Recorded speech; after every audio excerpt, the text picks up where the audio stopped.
On Christmas Eve of 1872, the night weighed over Elijah Monroe's ranch like a frozen mantle, embracing the vast plains of Texas. The biting wind swept through the fence posts, carrying the dry scent of the land and the distant lowing of cattle huddled near the shelter. Elijah walked with firm steps across the property, checking the gates and locks on the corrals, his same solitary routine as always. His leather boots struck against the cold, hardened ground, echoing in the silence of the starry night. At 52 years old, the rancher had grown accustomed to the loneliness that had ruled his life since the death of his wife 5 years earlier. The wooden house remained in darkness, save for the faint light escaping from the kitchen window. Suddenly, a strange noise from behind the barn caught his attention. He approached cautiously and saw a small silhouette bent over the scraps scattered on the ground. It was a little girl, no more than 7 years old, desperately rummaging through potato peels and discarded chicken bones. Elijah's heart raced at the sight of such an unexpected scene. The girl lifted her eyes when she noticed the man's presence, and Elijah felt as if he had been struck in the chest. Her small face was marked by purple bruises, her lips cracked from the cold, and her torn clothes barely covered her frail body that shook violently. In her dirty hands, she clutched a piece of moldy bread, raising it to her mouth with a desperate hunger that broke the rancher's heart. Without hesitation, Elijah reached out to her, speaking in the softest voice he could muster. The child recoiled at first, like a wounded and wary animal, but the kindness in the man's tired eyes reassured her. Inside the house, warmed by the fireplace, he prepared a simple plate: fresh bread, butter, warm milk, and pieces of roast meat left from dinner. As the girl ate ravenously, Elijah noticed the deeper marks on her thin arms and the way she flinched whenever he moved too quickly. This was not merely a lost or temporarily abandoned child. This was someone who knew intimately the taste of fear and violence. The next morning, Elijah rode into the town of Cedar Creek, determined to find out where the girl had come from and who might be looking for her. The muddy streets bustled with the typical Christmas Eve activity, merchants arranging their shops and families preparing for the festivities. But when he mentioned the little girl, conversations stopped abruptly, and eyes turned away with visible discomfort. At the saloon, the bartender scrubbed a glass with excessive force before muttering that he knew nothing of missing children. In the tool shop, the owner pretended to be busy sorting nails while denying any knowledge of the matter. The sheriff, a burly man who constantly chewed tobacco, claimed he had received no reports of disappearances, but his nervous eyes and haste to end the conversation revealed that much more lay hidden behind the story. Elijah realized he was facing a conspiracy of silence, where everyone knew the truth but chose to feign ignorance to avoid dangerous confrontations. Returning to the ranch at dusk, Elijah found the girl sitting by the fireplace, watching the flames dance with an expression far too old for her young face. She had tried to help with chores, tidying the kitchen and feeding the chickens in the yard, as if to prove her worth and ensure she could stay. That night, as Elijah prepared dinner, the sound of hooves echoed on the dirt road leading to the ranch. 3 men rode up, led by Samuel Hartwell, a prosperous town merchant known for his cattle and land dealings. Hartwell dismounted abruptly, his face tight with contained anger, and pounded on the door with excessive force. When Elijah answered, the merchant wasted no time on courtesies, demanding immediately that he hand over the girl he claimed as his adopted daughter. The tension in the air was palpable, especially when Hartwell revealed the pistol at his hip, making it clear he would accept no refusal. Elijah felt the blood freeze in his veins as he realized he was facing the man responsible for the child's injuries and terror. The confrontation escalated quickly when Hartwell tried to force his way into the house, insisting on his legal rights over the girl. Elijah blocked the doorway with his body, his hands gripping the rifle he always kept loaded to protect the cattle from predators. The argument drew the attention of nearby residents who began to gather at a safe distance, watching the events unfold. Among them was Martha Henderson, the local school teacher, who finally found the courage to break the silence and revealed that she had witnessed Hartwell mistreating not only the girl, but other children in his care. Her brave statement encouraged others to speak, including the town doctor, who confirmed he had treated suspicious injuries several times, but had been threatened into silence. Community pressure grew like an avalanche, and Hartwell, realizing his reputation and secrets were being exposed publicly, made a last desperate attempt before being restrained by the men present. In the days that followed, the full truth about Hartwell's crimes came to light, leading to his arrest and the start of a wider investigation into similar cases in the region. The girl, who finally revealed her name was Sarah, found in Elijah not just a protector, but a true adoptive father who welcomed her with genuine love. The ranch, which for years had echoed only with the sound of wind and cattle, now resounded with children's laughter and affectionate conversations during meals. Elijah discovered his life had gained a purpose he never thought possible, and Sarah blossomed under his firm protection and caring heart. The community of Cedar Creek, ashamed of its silent complicity, came together to ensure no other child endured such suffering again. On that Christmas Eve of 1872, an unlikely encounter in the ranch's refuse changed 2 lives forever and taught an entire community the importance of moral courage. Christmas ceased to be a lonely date for Elijah and became a celebration of the family that fate had placed in his path. The freezing dawn of December 24, 1872, found Elijah Monroe walking across the arid lands of his ranch in the heart of Texas, where the biting wind carried the dry scent of the soil and the distant echo of lowing cattle. At 52, the solitary rancher had developed a strict routine that kept him busy from sunrise to sunset, checking fences, tending to animals, and keeping the property in order. The wooden house remained silent, warmed only by the crackling fireplace in the main room, a constant reminder of the absence of his wife, whom he had lost 5 years earlier. On that Christmas Eve, like so many before, Elijah expected to spend the night in complete solitude, accompanied only by the familiar sounds of the ranch and the memories that haunted him in the quietest moments. But fate had prepared a surprise that would change his life forever, hidden in the shadows at the edge of his property, where a small figure was desperately struggling to survive. During his final nightly round near the main barn, Elijah heard a strange noise that shattered the usual silence of the ranch. Approaching cautiously the pile of discarded organic waste near the barn, his tired eyes were met with a sight that left him stunned. A little girl of about 7 was desperately rummaging through potato peels, chicken bones, and scraps of food, bringing to her mouth small pieces of moldy bread with a hunger that spoke of days without a proper meal. Her small face was marked with purple bruises and fresh cuts, her lips cracked from the bitter cold, and her torn clothes barely protected her frail body that shivered violently in the Texas night. Elijah's heart pounded at the disturbing sight, realizing immediately that this was not simply a lost child, but someone fleeing from a terrible, dangerous situation. Without hesitation, Elijah extended his hand to the girl, speaking in the gentlest, most reassuring voice he could summon amid his shock. The child recoiled at first, like a wounded, distrustful animal, but the genuine kindness in the rancher's tired eyes gradually calmed her, and she allowed him to help her up.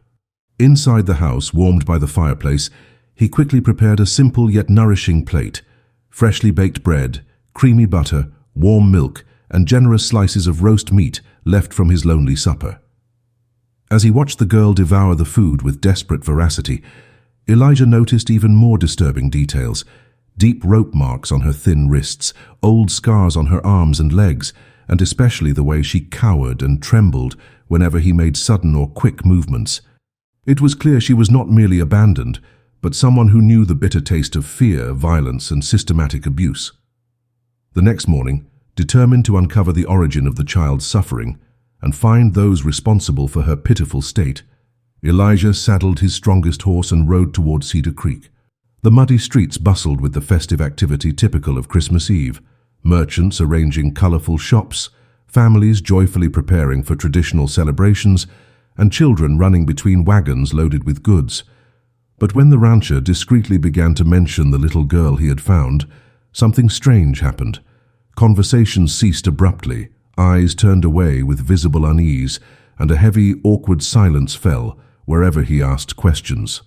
At the main saloon, the bartender scrubbed a glass with unnecessary force before nervously muttering that he knew absolutely nothing about missing or lost children in the area, carefully avoiding Elijah's penetrating gaze throughout the tense exchange. The suspicious, coordinated silence repeated itself in every establishment Elijah visited. In the tool and hardware shop, the owner suddenly pretended to be engrossed in meticulously sorting nails and screws, while vehemently denying any knowledge of the matter. The local sheriff, a burly man constantly chewing tobacco and spitting into a brass spittoon, hastily declared that no official reports of missing children had been filed, but his nervous, restless eyes and his eagerness to end the conversation revealed that much more was being concealed. Elijah, sharpened by years of solitude and observation, immediately sensed he was facing a well-organized conspiracy of collective silence, where nearly every member of the community knew the disturbing truth but deliberately pretended ignorance to avoid dangerous and potentially violent confrontations. When Elijah returned to his ranch late in the afternoon, his heart heavy with the day's unsettling discoveries, he found the girl quietly sitting by the crackling fireplace, watching the flames dance with a thoughtful, melancholic expression far too mature for her tender age. During his absence, she had taken the initiative to help with basic chores, carefully tidying the messy kitchen, feeding the chickens in the backyard, and even attempting to mend her torn clothes with needle and thread she had found in a drawer. It was as if the child desperately wanted to prove her usefulness and worth, ensuring she could remain in the safe, welcoming place she had found. That night, as Elijah prepared a more elaborate dinner for them both, the ominous sound of horses' hooves echoed along the dirt road leading to the isolated ranch, announcing the arrival of unexpected visitors who carried with them the terrible truth the entire town had been desperately trying to hide. 3 riders emerged from the darkness of the Texan night, their silhouettes carved against the starry sky as they approached Elijah's ranch with deliberate, menacing steps. At the head of the group was Samuel Hartwell, a prosperous and influential merchant of Cedar Creek, well known for his extensive cattle, land, and business dealings that had long secured him both respect and power in the local community. Hartwell dismounted his horse with brusque, authoritative movements, his face tightened in an expression of barely contained rage and dangerous determination. His fine clothes stood in stark contrast to the crude violence of his intentions. Without wasting time on courtesy or needless explanation, the merchant pounded on the door with such force that the wooden hinges rattled under the violent impact of his clenched fists. When Elijah opened the door, holding a lantern that partially lit his tired and worried face, Hartwell wasted no time. With a harsh, commanding voice, he demanded that the rancher surrender the girl he claimed as his legal adopted daughter, thereby exposing the sinister origin of the wounds and the terror Elijah had seen in the child's eyes.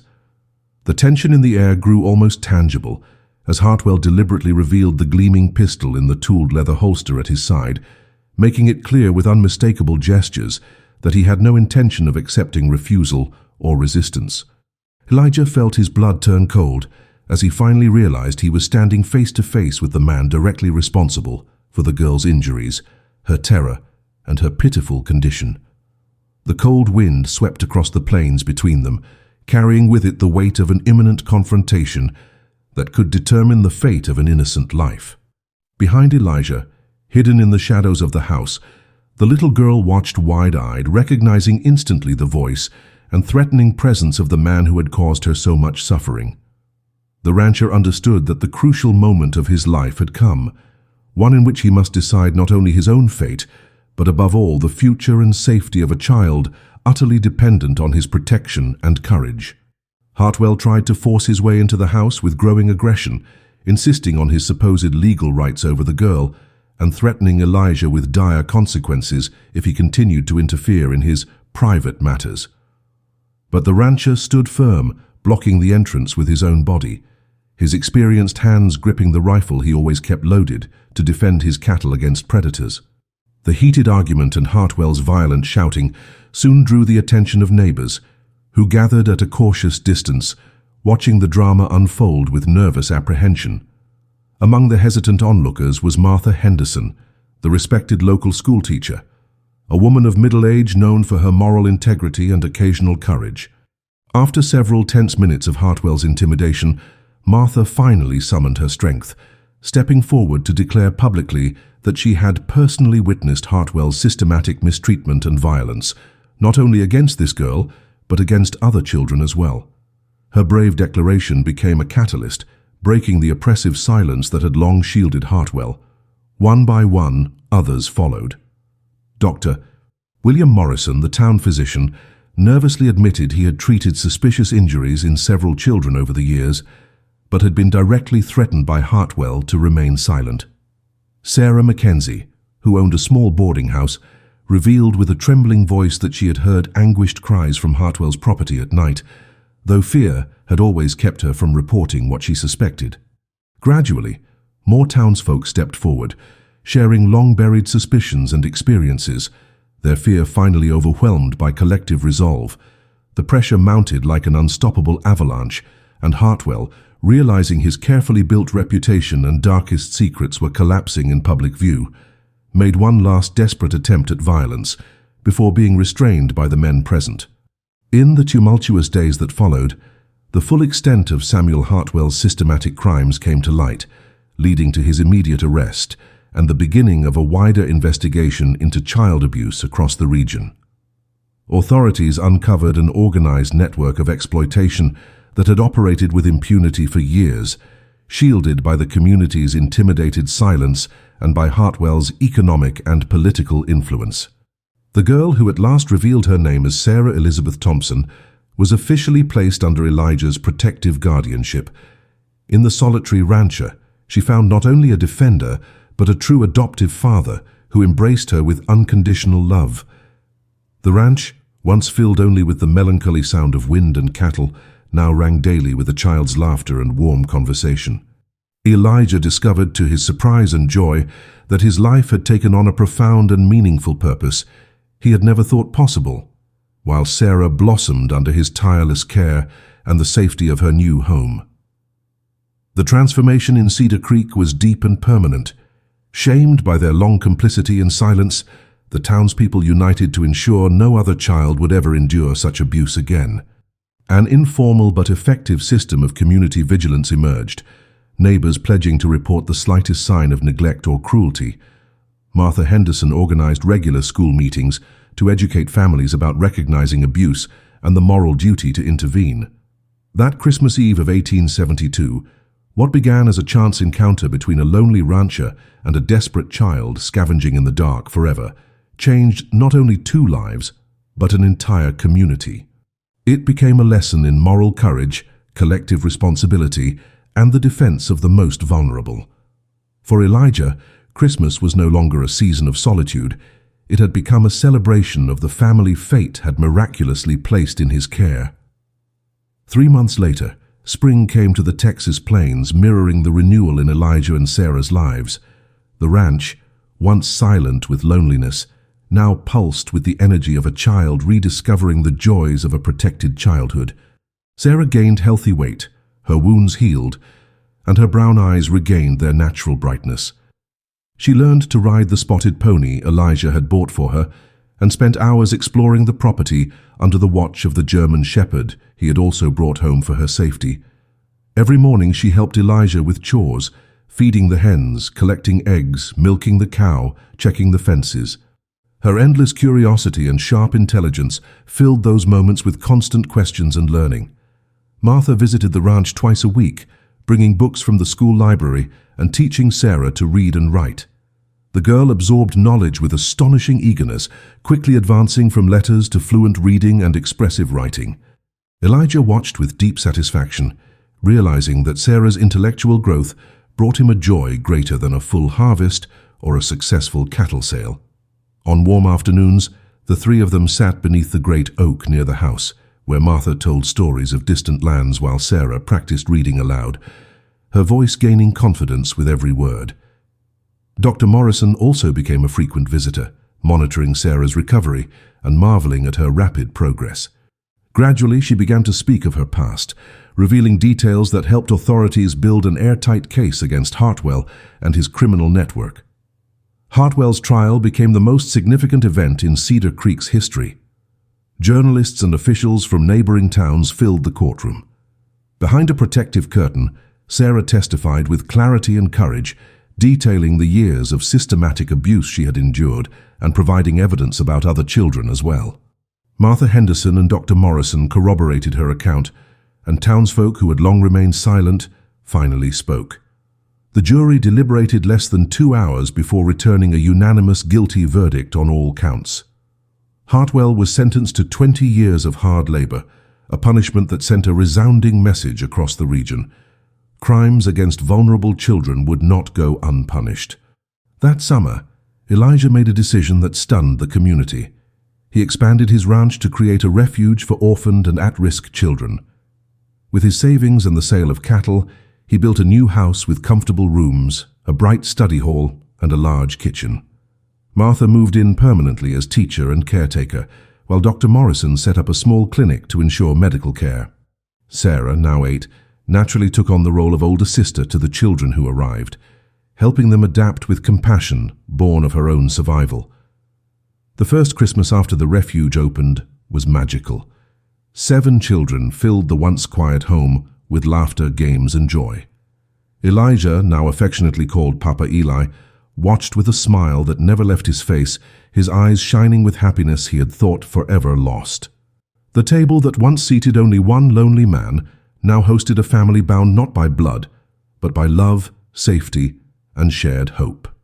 Sarah sat proudly at Elijah's side, helping the younger ones with their plates, her radiant smile proof of a life transformed. Over the years, Elijah's Refuge became a model throughout Texas. More than 50 children passed through its doors, each carrying with them not just education and care, but restored dignity and hope. Sarah grew into an extraordinary young woman, studied to become a teacher, and later married a doctor who shared her calling to protect children. Together they carried on Elijah's mission. When Elijah Monroe passed away peacefully at 78, surrounded by dozens of sons and grandchildren who had traveled from far away to honor the man who had saved their lives, the entire community recognized that a once lonely rancher had become one of its greatest heroes. His legacy of love and second chances lived on through Sarah and Martha, proving that a single act of courage on a cold December night can ripple through generations.